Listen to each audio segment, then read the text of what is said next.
You know what I'm saying? So when it happened, man, to be honest with you, it's like a tornado flying around outside. I mean, and you know it's out there, and it actually hit your home. So to me, it hit home. So when that happens in life, what are you going to do now? How are you going to react? You understand? You're going to run, or you're going to pick up the pieces and try to put everything back together.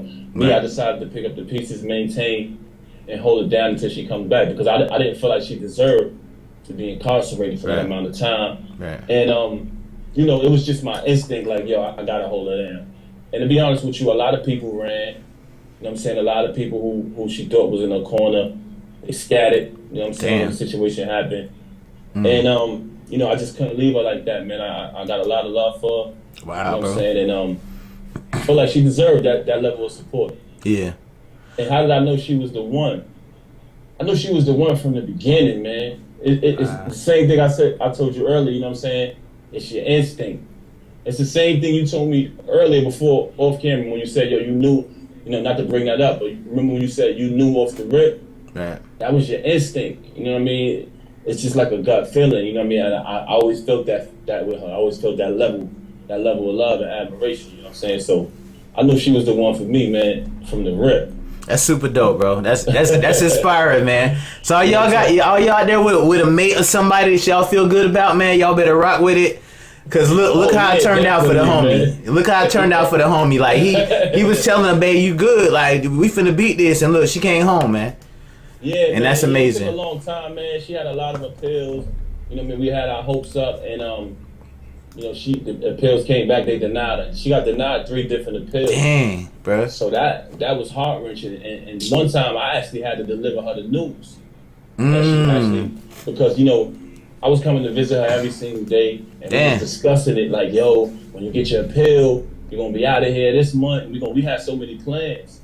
And at the time, you know, I could check in my phone to see the results of the appeal. You know, wow. You go to the website. So me and her, I pulled up to the jail, and I'm sitting in the parking lot before I go in to visit her. Me and her on the phone, and we're talking about, you know, she's like, yo, checking your phone before you come in, because you can't bring your phone in the facility. She's like, yo, check your phone. Let me know there's a decision back. So I checked my phone. I said, nah, it's still not back yet. So I'm walking into the prison. When I go into prison, before I put my phone in my locker, I said, damn, let me just check one more time. I checked one more time. I looked. It said denied. Appeal denied. Dang. So this appeal, that appeal being denied meant that she has to do a full 7.5 years. You know what I mean? She was trying to come home years earlier. So long story short, I go into the jail. She's still under the assumption that I don't know the decision yet. So she's still talking like, yeah, you know, because when this appeal come back and I come home, we're gonna do this. And in my mind, I'm like, oh, fuck, I'm gonna tell her this. You gotta tell her that. I know that's that pressure right there, bro. So I'm sitting there, man. I'm like, oh man. And before I could even say it, she looked at me. She said, "What happened? Why you ain't saying that?" She caught. I said, "Yo, they denied it, man." You know what I'm saying? And that was the only moment, man, that, you know what I mean, I felt defeated, man. I was like, cause I felt so bad, bro. Yeah. That shit crushed me, man. But you know what? We stayed loyal. You know what I'm saying? We stayed strong. All we had was communication, bro. Man. And that was another thing that helped us, because, you know, we learned that communication is everything. Yeah. Because that was all we had. We talk on the phone. When I visit her, we can't touch each other. Put your hands on the table. So all we could do was talk. No conjugal, no hugs, no nothing? We started getting conjugal visits eventually. Okay. Eventually. But at that time, nah, man, put your hands on the table. They don't play that. It's a women's facility. Damn. You know what I mean? You can't do none of that. It's different than a male facility. Right. So, you know, that was just some of the things we went through, man. But all we had was each other. We communicated very well. And that helped us so much now that she's home, because even if we have a disagreement, we talk our way through it, bro. And that's dope, because y'all already established that communication. Right. So one of the things you do is you take turns speaking. We got a rule. When she's speaking, I got to be quiet until she's finished. Gotcha. When I'm speaking, she has to be quiet until I'm finished.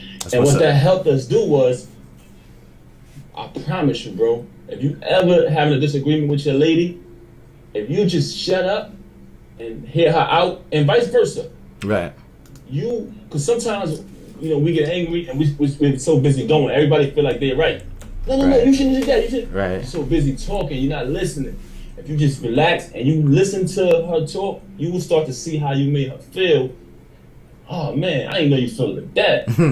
You will start to see where you was wrong at, because none of us is right all the time, bro. Right, true. Even though we want to be sometimes. If you just be quiet and listen to your lady talk, you will see where you was wrong at, and vice versa. But is there a time limit? Because sometimes they don't want to stop, bro. Like you be like, damn, like I gotta write my shit down because I don't forgot what the hell I was finna say. Yo, that's very interesting you said that, because my wife do that. She take notes. She be like. She's like, okay, yeah, Pap, all right. Yeah, all right, shit. But I had to laugh when you said that, because sometimes she go long, bro. Yeah. And I be sitting there like, how the hell I'm gonna remember to respond to that? You won't mention something else. But you know what it is, bro?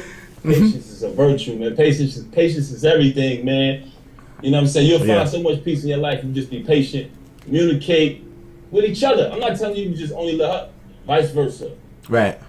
Find peace, man. That's lit, bro. That's lit. Now, y'all are like the inspiration for the Black Love, you know what I'm saying, the Black Love movement, and you know what I'm saying, like all the headlines is like, oh man, this is an adorable couple, man. Like, so a lot of that started from y'all just communicating, like, so y'all have like that type of appreciation for each other. Yeah, definitely, man. I'm not saying we don't ever disagree, but when we do, we talk our way through it and we hear each other out. It works, bro. Yeah, that's what's up. It works, man. A lot of people don't do that, man. As soon as they get angry, they firing. Right. Then it starts to exchange. Now nothing gets accomplished.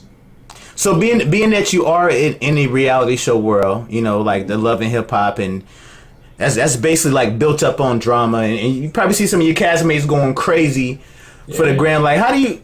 I don't want you to drag nobody on the bus, but how do you perceive that? Because you're such a cool, laid back dude. I know. Do you be like, damn, bro, like, why you doing all this? Like, how do you? I try to. If we cool, you know what I mean. When I get them one-on-one, I try to chop it up, try to talk to them. I try to give genuine advice, man. You know what I'm saying? Like, yo, you don't need to do that, man. Right. You know what I'm saying? This is how you should do it. I only can speak from my experience. Experience as a teacher, you know what I mean? Right. And I try to give advice, man, when I see cats just wilding out and just doing the negative things, you know what I'm saying? Right. And you know, you can't always be wrong and strong. If you wrong, cool out, man. You wrong, bro. True. Play your position. Especially if you married. Right. If you're in a marriage, you took vows to honor, protect, love, sickness and health, rich and poor.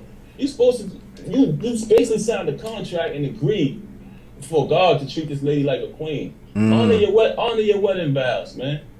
You know what I'm saying? I always give brothers that advice, and I give my sisters that advice too, both ways. If everybody just honor their wedding vows, I feel like everything will go smooth. Don't get married if you're not going to live up to your wedding vows.